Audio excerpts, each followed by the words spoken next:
Hey guys, today I'm going to be doing a draw with me, and this is for this kind of kelp and shark themed sketchbook spread.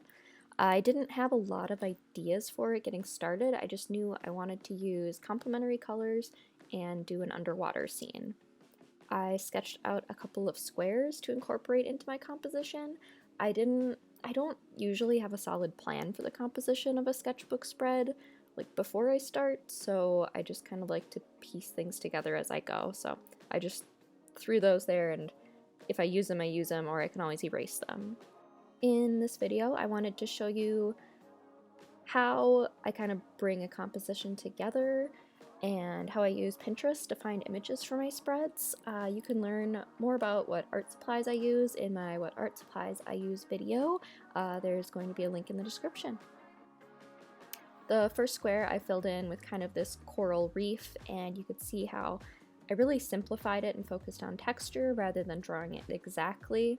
And then I found this picture of this tall, sort of like kelp pillar, and I wanted to bring that into the spread.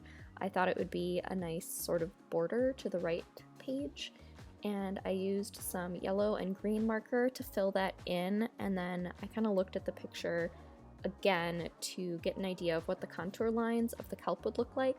And again, I'm not studying it exactly, but just kind of like suggesting the detail and the shapes with fewer lines.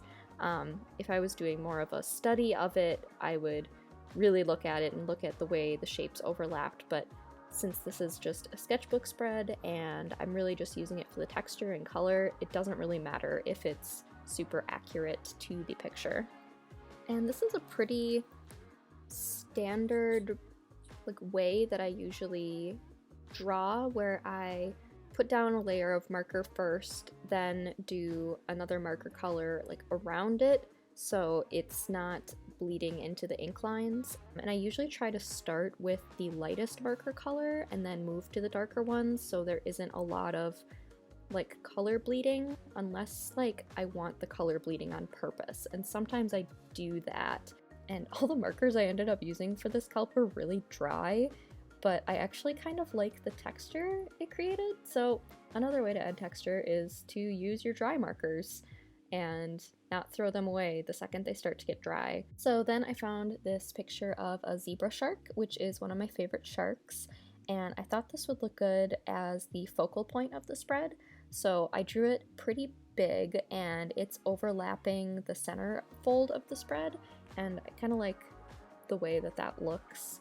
I think it's interesting and makes the spread a little bit more dynamic.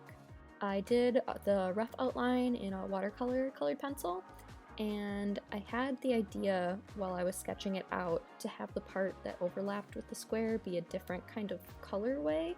So I ended up keeping that grayscale, and then I colored in the parts outside of the square in full color. And I thought this had kind of a cool effect. I really love the zebra shark's pattern of spots, and I think the black and white part of the drawing really accents the texture. And then I didn't know what I wanted the square to be filled in with, so I started a little section in yellow and then later went back in to fill the whole thing in yellow and then add some more texture on top. Next, I'm filling in more of the ocean blues around the shark, and then moving on to inking the shark. And same technique as before, I didn't want the blue touching into the ink and having it bleed, so doing all the marker first before I move on to ink. And then I didn't really know what to do after that next, so using that same picture of the shark on Pinterest, I just scrolled down and see what else it suggested for that, and I ended up finding this image of this kelp forest, and I really liked the sharp contrast of the black against the green and the blue, and then that kind of light peeking through I thought was really pretty. So this I figured would be the perfect thing to fill in the top left of my spread. After I did the little kelp forest part, I filled in the rest of the squares with some solid color and then just added some textures over the top using another marker. And then I grabbed a couple of colored pencils to add more texture over the top of the markers.